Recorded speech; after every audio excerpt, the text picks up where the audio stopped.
Jamaah subuh yang dirahmati Allah Subhanahu wa taala.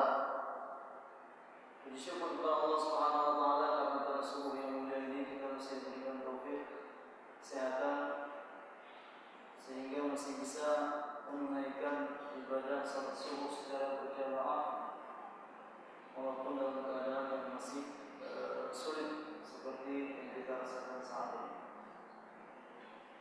Jamaah subuh yang dirahmati Allah, kita lanjutkan kajian kita. Sebagaimana yang pernah kita sampaikan, bahwasanya di masjid ini ada 4 atau 5 kajian. Dalam 5 disiplin keilmuan, salah satunya tentang fikih salat. Dan fikih salat ini merupakan salah satu pembahasan yang paling luas di dalam fikih ibadah. Maka di kitab hampir 1 jilid ini semuanya membahas tentang salat. Nah, tentu 4 pertemuan ini tidak cukup. Dan di masjid kita ini kami belum pernah membahas tentang fikih salat. 5 tahun kita di sini belum pernah saya bahas fikih salat. Baru saya bahas fikih salat ini menasah boleh menasah boleh. Nah, itu sudah hampir khatam kita ini. Sudah hampir khatam. Maka sudah sampai tentang salat musafir. Ya, terkadang kita baca setengah lembar, 2 paragraf, karena memang harus dibahas, dikupas, bukan sekedar ceramah. Tapi kita berinisiatif di Ramadan ini kita coba bahas, kita coba jelaskan mungkin beberapa permasalahan dan termasuk juga beberapa hal yang sering diperdebatkan. Karena fikih ini memang hampir sulit untuk kita dapatkan satu kesimpulan hukum yang mujma', yang ijma' fikih. Ini harus kita pahami. Makanya kita sendiri saat umat berpecah, umat ribut karena permasalahan fikih. Ini aneh. Umat Islam yang dikatakan innamal mu'minuna ikhwatun, sesungguhnya orang-orang mukmin itu bersaudara, tapi ribut karena masalah fikih ibadah. Nah, ini sesuatu hal yang sangat-sangat menyimpang. Kenapa? Karena memang tidak ada dalam fikih, hampir sulit kita dapatkan satu hal yang mujma', yang ijma'. Ijma' itu semuanya mengatakan A. Jadi di saat ada satu permasalahan yang disepakati, nah itu sudah para ulama mengarang kitab Al-Ijma', kitab yang membahas semua permasalahan yang disepakati oleh semua ulama. Kadang-kadang cuma 1 jilid, paling banyak 2 jilid yang saya dapatkan tentang ijma'. Yang lain kitab 15 jilid, 26 jilid, 30 jilid, semuanya khilaf. A bilang seperti ini, B bilang seperti ini, C bilang seperti ini, D bilang seperti ini, dengan dalil masing-masing. Ini yang paling penting dalam fikih. Jadi tidak perlu dipermasalahkan, apalagi kita hanya sebagai seseorang yang mengikuti, ya kan? Nah, baiklah dirahmati Allah Subhanahu wa taala. Yang kedua yang ingin kita sampaikan, tentu masalah salat ini satu hal yang sangat urgent, penting. Bahkan ibadah yang paling tinggi nilainya di dalam Islam adalah ibadah salat. Ini juga harus kita pahami secara bersama-sama. Kenapa? Satu-satunya ibadah yang tidak bisa kita tinggalkan dalam kondisi apapun. Satu-satunya ibadah yang tidak bisa kita tinggalkan dalam kondisi apapun, sulit sekali kita cari alasan atau uzur yang boleh meninggalkan salat. Boleh kita tinggalkan salat, sulit. Secara umum salat tidak boleh ditinggalkan selama kita masih hidup, selama otak kita masih bekerja, masih on otak ini, tidak boleh tinggal salat. Walau dalam keadaan apapun, telanjang sekalipun, mohon maaf, tetap wajib salat. Nah, ini harus kita pahami. Tentu makanya seperti saya katakan dibahas oleh para ulama jelas.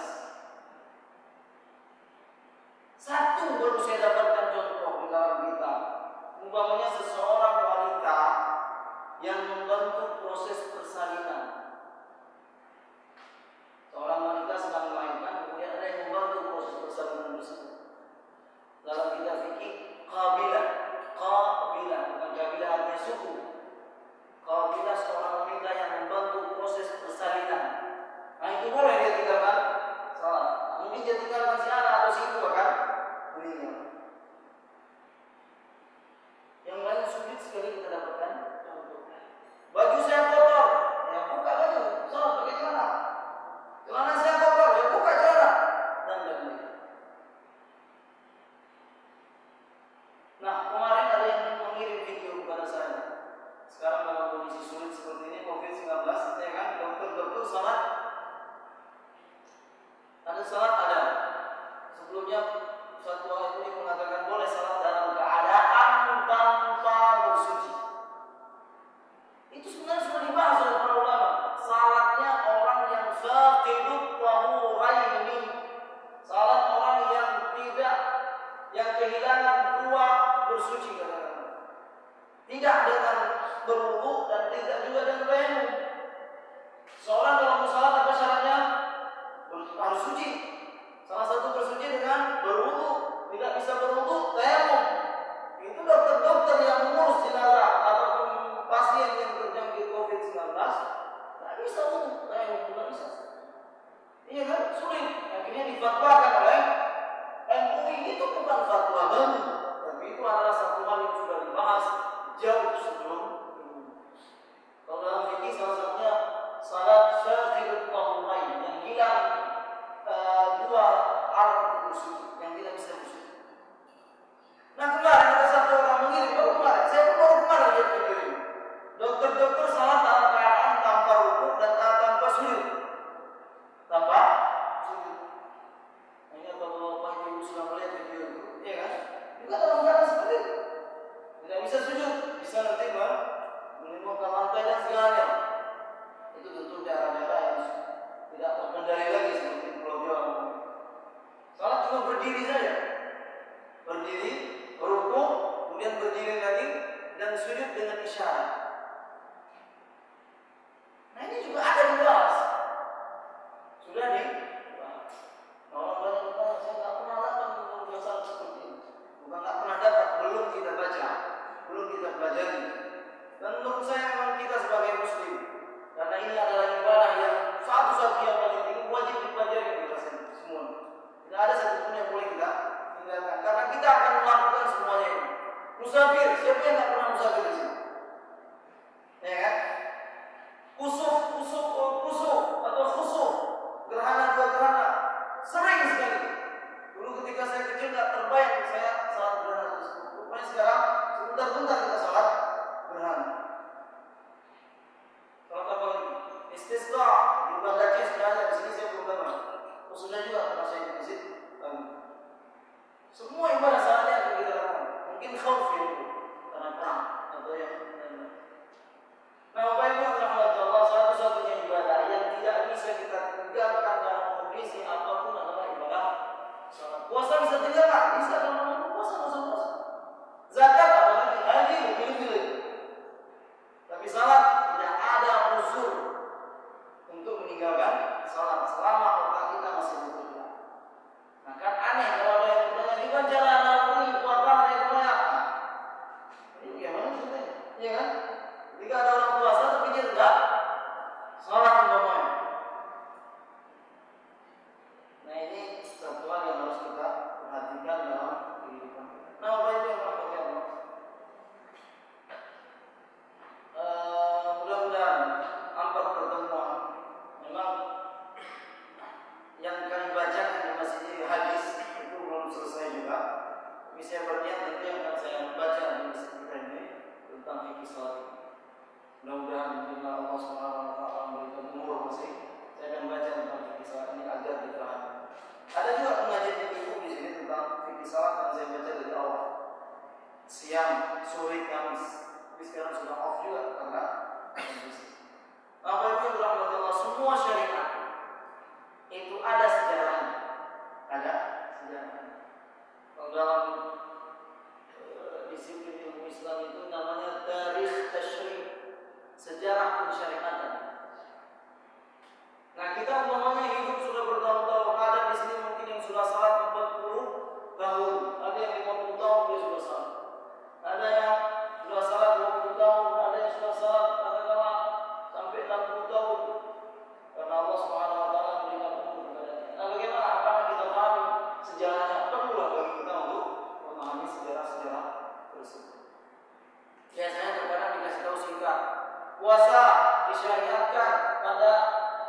bulan Sya'ban tahun kedua Hijriah. Nah, itu namanya sejarah syariat.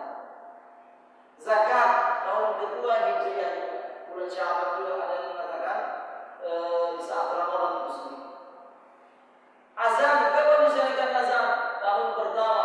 Bayangkan puasa tahun kedua, 2 tahun Nabi di kota Madinah baru wajib puasa. 2 tahun Nabi di kota Madinah baru wajib zakat. Nah, kalau azan, hari pertama Nabi di kota Madinah langsung ada syariat azan. Nah, salat itu kapan? Iya kan? Salat kan? Salat kata para ulama, ijma disyariatkan malam Isra Mi'raj. Nah, itu resmi salat di waktu yang kita lakukan. Jadi disyariatkan salat pada malam Isra dan Mi'raj. Kapan itu? Saat di Mekah, saat Nabi masih di Mekah. Ada yang mengatakan 10 tahun setelah kenabian, 10 tahun 3 bulan. Ini tentu masalah penanggalan khilaf. Tapi tahunnya jelas, yaitu ketika sebelum ke Madinah. Ada yang mengatakan 10 tahun setelah kenabian, setelah Nabi diangkat menjadi Rasul, umur 40 tahun. 10 tahun setelah itu berarti umur 50 tahun beliau. 50 tahun beliau diangkat menjadi Nabi, 3 bulan terima waktu saat Isra Mi'raj. Itu ada yang mengatakan. Nah, Isra kapan terjadinya? Malam, namanya juga Isra, ya, perjalanan malam. Berangkat Nabi dari Makkah ke Masjidil Aqsa, dari Masjidil Aqsa langsung ke Sidratul Muntaha, menerima perintah salat.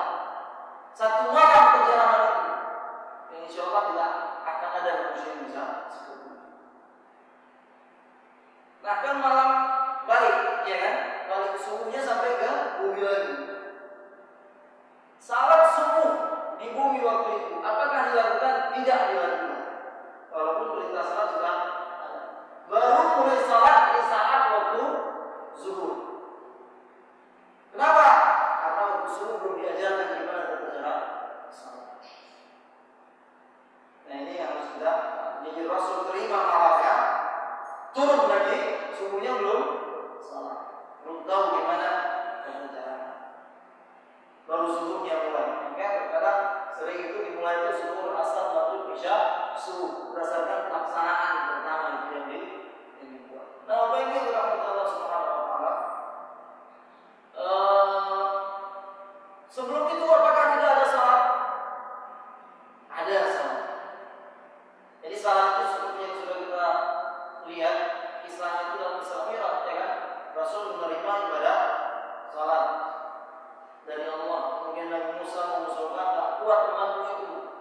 Nah, di sini saya sering menyampaikan akan di mimbar juga. Rasa-rasanya benar apa yang disampaikan oleh Nabi Musa. Jadi ketika Rasul menerima perintah salat, ketika itu berapa waktu salat ketika Rasul? Bukan rakaat ya, rakaat salat kita ini 17 rakaat sehari semalam. Berapa waktu pertama sekali ketika diberikan 50 waktu. Kita sekarang salat berapa waktu? 5 waktu.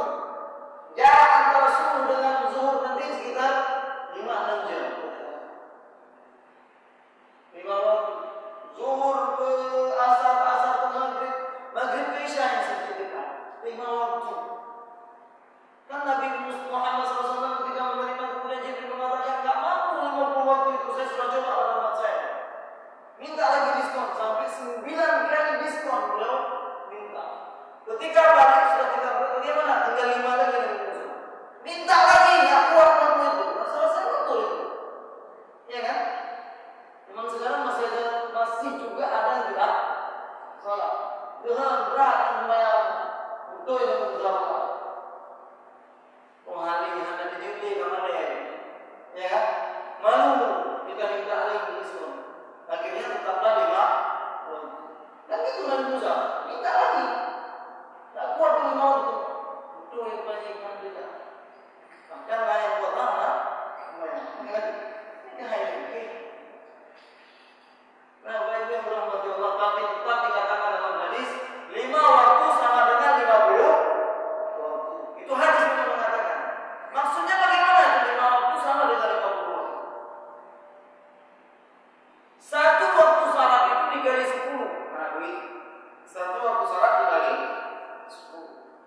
Satu waktu kali 10, 5 waktu kali 10 berarti 50. Jadi 5 waktu salat yang kita kerjakan sama dengan 50 waktu yang pertama kali disyariatkan. Diskon lagi dari Allah Subhanahu wa taala kepada kita.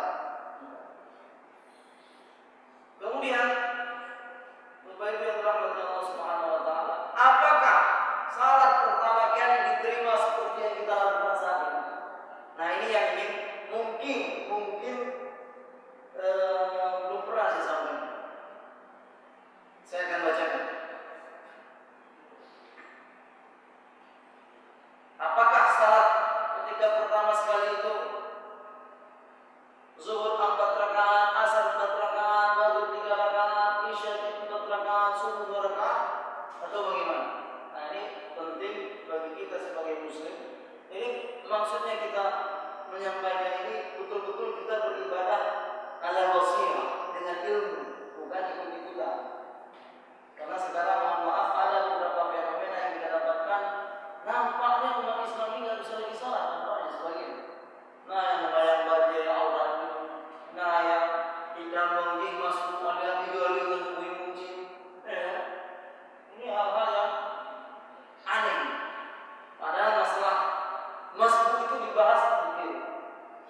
Jadi mudah-mudahan sekali lagi bisa kita bacakan fikih salat itu di saat pasca Ramadan. Mudah-mudahan kondisi Aceh tetap seperti ini. Ini saya bukan harapkan. Di tempat lain tidak bisa salat lagi. Belum bisa salat. Nah, bagaimana kondisi salat pertama sekali? Ada sebuah hadis. Hadis nomor 350 dalam Sahih Imam Bukhari. Jadi mungkin pernah juga saya sampaikan kalau hadis diriwayatkan oleh Imam Bukhari, diriwayatkan oleh Imam Muslim, nah itu langsung kita tutup mata daripada nilai hadis tersebut sudah terjamin, sudah oke. Ada berdaya-dayanya lah, kayak ini, kayak Bukhari Muslim. Nomor 350. Mari kita dengarkan. Kata Imam Bukhari, haddatsana Abdullah bin Yusuf qala akhbarana Malik an Salih bin Kaisan an Urwah bin Zubair an Aisyah radhiyallahu anha wa anhuma qala. Jadi hadis itu sanadnya dari, kemudian hadis ini dari Sayyidah Aisyah. Apa kata Sayyidah Aisyah? Ini kalau kita bahas dari sanadnya juga panjang lagi, tapi saya ingin cerita sejarahnya. Sayyidah Aisyah mengatakan, faradallahu as-salata hina faradaha rak'atayn.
masih syarat kata Islam. 2, 2, 3, 2, 2. Zuhur 2, asar 2, zuhur 2, asar 2, maghrib 3, isya 2, subuh 2. Nah kemudian yang 2 ini kecuali maghrib dan subuh ditambah menjadi 4, makanya menjadi 2, makanya menjadi 4, 4, 3, 4, 2. Jadi salat pertamanya berapa? 2, 2, 3, 2, 2. Saat hijrah ke Madinah, yang 3 tetap, yang 2 ditambah kecuali subuh. Nah ini pensyariatan salat pertama sekali. Nah kemudian ketika seseorang dalam perjalanan, yang 2 menjadi 4 kembali menjadi 2. Nah itu sejarahnya ada yang mengatakan pada tahun keempat hijrah saat turun syariat masalah salat. Laisa alaikum junahun an taqsuru min as-salati in khiftum an yaftinakum alladhi kafaru. Itu ayat pasal salat. Nah, jadi begitu sejarah salat. Salat pertama sekali berapa? 2 zuhur, 2 asar, 3 maghrib, 2 isya dan 2 subuh. Saat hijrah ke Madinah berubah. Yang 2 tadi itu semuanya berubah kecuali salat subuh, maghrib, tetap. Nah, saat seseorang dalam perjalanan kembali yang 4 tadi berubah menjadi 2. Nah, apa yang dirahmati Allah, ini lebih kurang sejarah tentang salat kita. Mudah-mudahan kita berdoa kepada Allah Subhanahu wa taala agar kita ini tetap menjadi hamba yang menegakkan salat hingga akhir ayat 3 sebagaimana doa Nabi Ibrahim, ya kan? Beliau berdoa, jadikan aku dan keturunanku orang-orang yang menegakkan salat. Rabbi ja'alni muqimas salati wa min dzurriyyati. Ya Allah, jadikan aku orang-orang yang menegakkan salat dan keturunan-keturunan. Nah, bagaimana rahmat Allah Subhanahu wa taala, mudah-mudahan tentang sejarah ini sudah jelas. Kemudian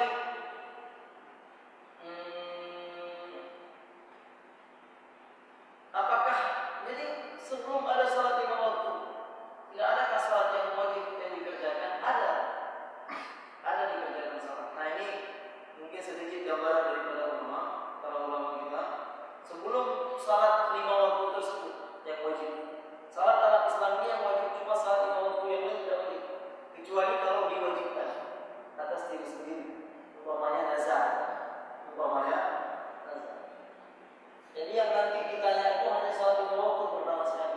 Dia tanya Allah, nggak bertanya tahajud, ada nggak tahajud dulu? Ditanya. Ada nggak salat duha? Ditanya. Itu pelengkap. Kalau kurang ditanya. Ada rawatib nggak? Ditanya. Yang ditanya salat 5 waktu. Tapi kalau salat 5 waktu kita kurang, maka kita sempurnakan dengan rawatib. Nah, salat yang wajib dalam Islam ini hanya salat 5 waktu saja. Nah pertanyaannya sebelum itu, jadi 10 tahun Nabi di kota Mekah salat. Nah sebagian para ulama mengatakan, lam yakun qabla al-Isra'i salatun mafruḍatun illa ma waqa'a al-amru bihi min salatil ghairi min salatil laili min ghairi ta'khir. Sebelum Isra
nusikhat biqaulihi ta'ala faqra'u ma tayassara min. Sebagian para ulama kata Imam Syafi'i berpendapat salat malam ketika itu wajib hukumnya. Kemudian dihapuskan hukum wajibnya itu dengan turun firman Allah faqra'u ma tayassara min. Bacalah yang kalian mampu. Jadi sudah wajib lagi. Kemudian fasara al-fardhu qiyamu ba'dil lail. Kemudian salat malam itu menjadi pertamanya wajib, kemudian tidak wajib lagi secara full. Kemudian wajibnya sebagian malam saja. Kemudian baru dinasakh, dihapuskan hukumnya dengan turunnya salat lima waktu. Nah ini kondisi salat. Makanya dulu sahabat Nabi ada yang salat di saat pertama Islam tersebut, yaitu salat di waktu pagi dan di waktu sore. Nah ini yang mereka lakukan. Nah, Bapak Ibu yang dirahmati Allah Subhanahu wa taala, ini lebih kurang sejarah singkat tentang salat. Jadi mudah-mudahan sekali lagi salat yang kita lakukan ini adalah salah satu jalan yang akan mengantarkan kita ke surga Allah Subhanahu wa taala. Namun tetap kata para ulama harus dengan dua syarat. Yang pertama ikhlas, yang kedua benar. Yang pertama ikhlas, yang kedua betul dikerjakan. Nah itu syarat agar ibadah tersebut diterima. Insya Allah bila kita melakukan salat, maka insya Allah setelah itu benar kita lakukan, itu salah satu garansi untuk menuju ke surga Allah Subhanahu wa taala. Karena yang pertama sekali nanti kita tanyakan pada hari kiamat adalah salat. Allah bertanya dari as-salat. Yang pertama sekali dievaluasi, dihisab, diinterogasi, ditanyakan adalah salat. Kalau salatnya beres, harus mudah untuk urusan yang lain. Nah, Bapak Ibu yang dirahmati Allah, sekarang apa itu salat? Apa itu salat? Karena setiap ibadah tersebut harus ada definisinya. Apa puasa? Apa itu puasa yang sedang kita lakukan ini? Puasa artinya menahan diri dari hal-hal yang membatalkan puasa, mulai dari terbit fajar hingga tenggelam matahari. Nah, itu definisi puasa. Nah, salat itu apa definisinya? Nah, ini tentu sudah banyak dibahas ya kan, oleh para ulama. Di antara definisi yang paling mudah, aqwalun wa af'alun muftatihatun bitakbir muftatimatun bitaslim bi syara'it makhsusatin. Perkataan-perkataan dan perbuatan-perbuatan. Ini penting untuk kita. Perkataan-perkataan dan perbuatan-perbuatan yang dimulai dengan takbir dan ditutup dengan salam. Dimulai dengan takbir dan ditutup dengan salam. Perkataan-perkataan dan perbuatan-perbuatan. Jadi ada dua unsur dalam salat. Ada perkataan, ada perbuatan. Pertanyaannya yang mana perkataan, yang mana perbuatan? Ini seharusnya hal ini kita sampaikan kepada anak-anak yang belum balik, yang akan balik. Perkataan-perkataan, perbuatan-perbuatan yang dimulai dengan takbir ditutup dengan salam dengan niat. Pertanyaannya yang mana perkataan-perkataan, yang mana perbuatan-perbuatan? Perkataan-perkataan di sini satu, takbiratul ihram. Takbiratul ihram. Nah, itu perkataan. Yang dibilang takbiratul ihram itu apa? Allahu Akbar. Bukan angkat tangan. Allahu Akbar. Kemudian qiraatul Fatihah, membaca Fatihah, itu masuk dalam perkataan. Kemudian apa? Tasyahud akhir. Tasyahud akhir, bacaan tasyahud yang terakhir, bukan yang pertama. Salat yang 4 rakaat ada tasyahudnya, tasyahud pertama. Salat maghrib ada tasyahudnya yang pertama. Tapi yang dimaksudkan ini adalah tasyahud yang terakhir. Kemudian apa? Salatu ala nabi, berselawat kepada Nabi. Yaitu Allahumma salli ala Muhammad. Ini yang kita lihat juga. Kemudian taslimatul ula, salam yang pertama. Itu 5 perkataan dalam salat. 1 takbir, 2 Fatihah, 3 tasyahud, 4 salawat, 5 salam yang pertama. Salam yang pertama. 5. Nah, sekarang mana perbuatan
Yang kedua, qiyam, berdiri.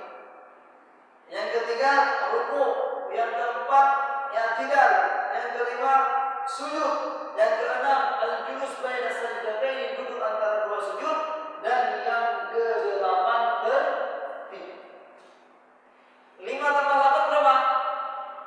13. Nah, inilah rukun salat 13. Apa itu salat? Perkataan dan perbuatan yang dimulai dengan takbir Allahu Akbar dan ditutup dengan salam Assalamualaikum yang pertama dengan niat. Nah ini atau dengan syarat-syarat yang khusus. Nah ini salat. Jadi 5 perkataan, 8 perbuatan. 5 tambah 3 menjadi 5 tambah 8 menjadi 13. Nah ini yang kita dengar bedung rukun pembayaran lebar. Nah ini maksudnya 13. Nah pada masalah bilangan ini kami ingin menyampaikan sedikit terkait dengan bilangan rukun salat. Mungkin sebagian besar kita mengenal rukun salat itu 13 rukun, ya sebagian besar. Tapi terkait dengan bilangan tersebut para ulama berbeda pendapat, tapi maksudnya satu. Berapa rukun salat? 13. Betul tuh? Betul sekali. Sebagian ulama nanti ada yang mengatakan berapa rukun salat? 18. Jangan ngomong. Iya kan? Berapa rukun salat? 18. Sebagian lagi mengatakan berapa rukun salat? 17. Sebagian lagi mengatakan berapa rukun salat? 14. Kok beda-beda? Sama. Tidak ada beda. Maksudnya itu juga. Yang 18 menambahkan tumakninah. Yang 18 menambahkan tumakninah. Karena setiap salat tumakninah itu wajib. Ini mohon maaf kalau saya sampaikan umpamanya lam yalid wa lam yulad wa lam yakul lahu kufuwan ahad. Allahu akbar. Ya, sebentar. Allahu akbar. Sami Allah. Tapi kalau ada Allahu akbar, sami Allah, liman hamidah. Nah, ini tak ada tumakninah, batal salat. Nah, harus meyakinkan. Tidak ada tumakninah. Tapi harus ada tumakninah. Ukuran tumakninah sekali ucap subhanallah. Allahu akbar, subhanallah, sami Allah, liman hamidah. Nah, itu bisa. Tapi kalau Allahu akbar, sami Allah, nah ini tidak ada tumakninah. Tumakninah apa hukumnya? Wajib. Sebagian ulama dia taruh tumakninah setelah ruku, tumakninah. Setelah i'tidal, tumakninah. Setelah sujud, tumakninah. Setelah duduk antara dua sujud, tumakninah. Tambah 5 tambah 4 tumakninah. 13 tambah 4 17. Tambah 1. Nah ini satu sebagian pendapat mengatakan niat keluar dari salat.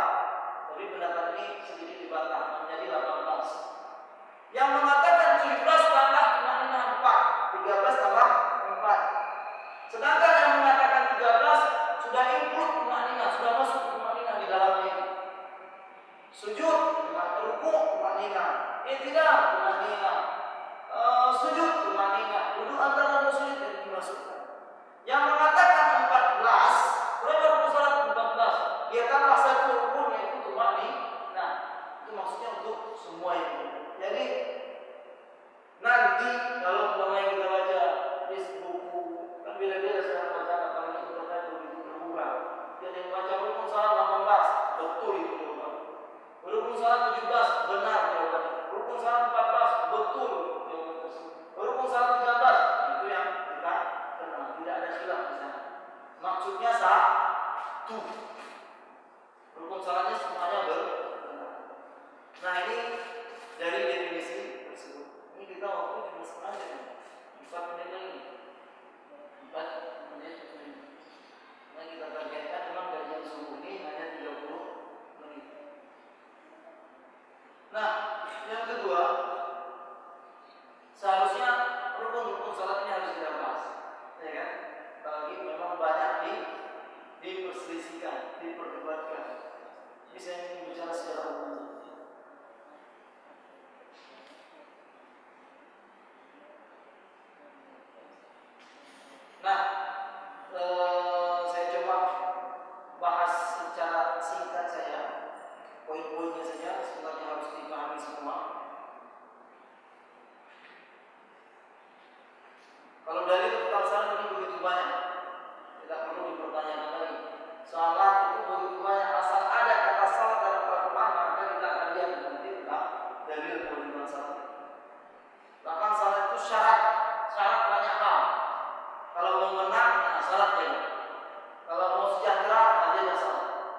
sakar. Kenapa di neraka? Kemudian yang ditanya itu menjawab masalah tulisan qalu lam naku minal musallin, karena kami dulu tidak salat. Wa lam naku nut'imul miskin, dan kami tidak memberi makan fakir miskin. Zakat itu. Yang di sini kata para ulama di antaranya Imam Nawawi, orang-orang kafir itu nanti pada hari kiamat akan dituntut dengan ibadah-ibadah full, dengan ibadah-ibadah dalam Islam, dan mereka akan mendapatkan 2 kali hukuman. Tentu mereka akan menjawab, gimana kami ibadah? Kami tidak Islam, kenapa tidak masuk Islam? Kemarin saya baca sore ada satu ayat yang sedikit menyentuh juga tentang dalam surat Hud. Dari semua golongan maka mereka akan masuk neraka, maka tempat mereka di neraka. Di sini Nabi mengatakan, la yu'minu bi ahadun nasraniyyun aw yahudiyyun illa dakhala an-nar. Intinya seperti itu berulang. Tidak ada siapapun manusia di dunia ini yang kalau dia mendengar yasma'u bi, dia mendengar tentang aku, baik dia orang Yahudi atau orang Nasrani, dan dia tidak masuk Islam, maka tempatnya di neraka. Jadi kita bersyukur. Makanya sering mulai kita dengar nikmat terbesar apa? Nikmat iman dan nikmat Islam. Karena nanti non-Muslim itu dapat 2 kali dia hukuman. Hukuman tidak Islam dan hukuman tidak jalan ke neraka. Jadi ibadah yang kita lakukan ini semua. Tidak sedikit orang zaman saat ini yang murtad, ya kan? Yang murtad ganti agama. Dia kira itu urusan mudah. Nah, semua ibadah dalam Islam termasuk ibadah puasa yang dilakukan salah satunya adalah penguat akidah ini, selain pelajaran-pelajaran yang lain. Nah, syarat-syarat seharusnya harus dibahas. Kalau nggak Islam berarti nggak wajib. Kalau murtad bagaimana? Iya, kalau murtad bagaimana? Sekarang syarat melakukan ibadah yang pertama Islam.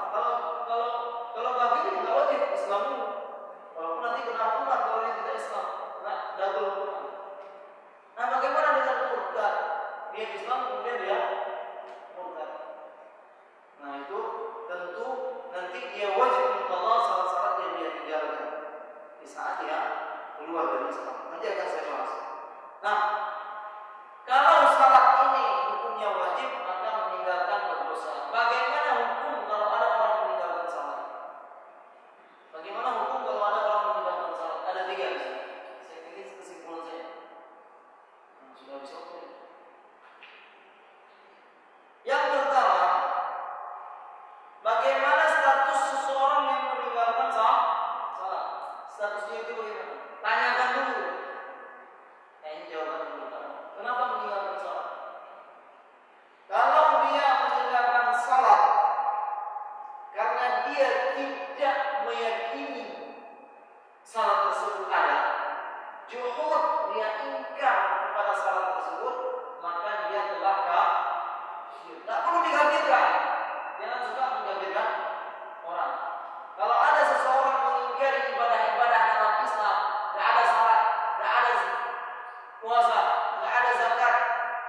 Dulu saya teringat ada beberapa orang yang mengatakan saya udah lama nggak salat. Nah, dulu lagi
kitab, ditanyakan, dilihat, dibaca.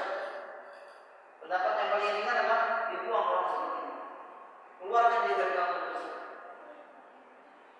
Nah, pendapat yang paling berat dipenggal had dan bukan kufran sebagai hukuman. Nah, itu diberi hukuman karena yang benar lagi kan?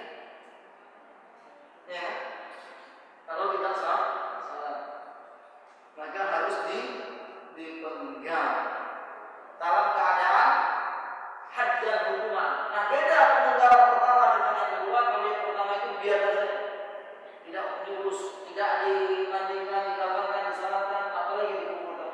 Tapi yang kedua ini, maka dia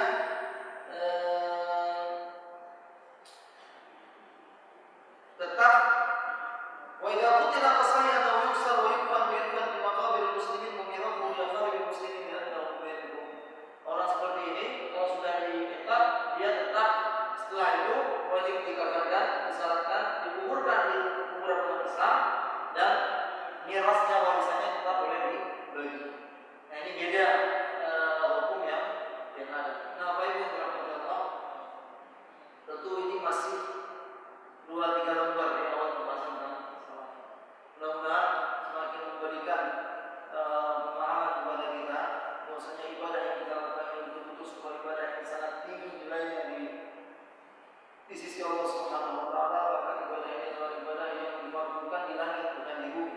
Semua ibadah lainnya difardukan di bumi, tapi ibadah salat ini difardukan kemampuannya, tempat kewajibannya di langit. Begitu tinggi nilai ibadah salat. Dan kita ingin mudah-mudahan kita lihat bagaimana status salat ini dalam pandangan Islam semakin menguatkan kita, semakin memberikan pemahaman kepada kita tentang urgensi salat ini, dan mudah-mudahan kita tetap mengerjakan salat. Bahkan siapa ada di antara keluarga kita belum salat dan lain-lain, maka kita nasihatkan.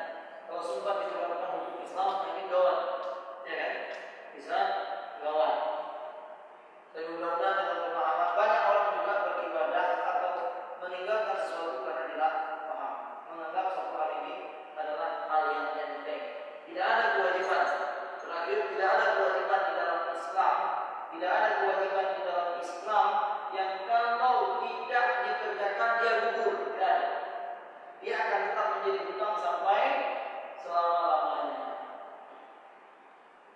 Tidak ada kewajiban dalam Islam yang itu wajib di atas pundak kita, kemudian tidak dikerjakan maka dia statusnya gugur. Tidak ada hal tersebut. Tidak. Coba lihat orang tidak mampu puasa, apakah bebas? Ya kan? Dia wajib bayar. Dia umpamanya dan lain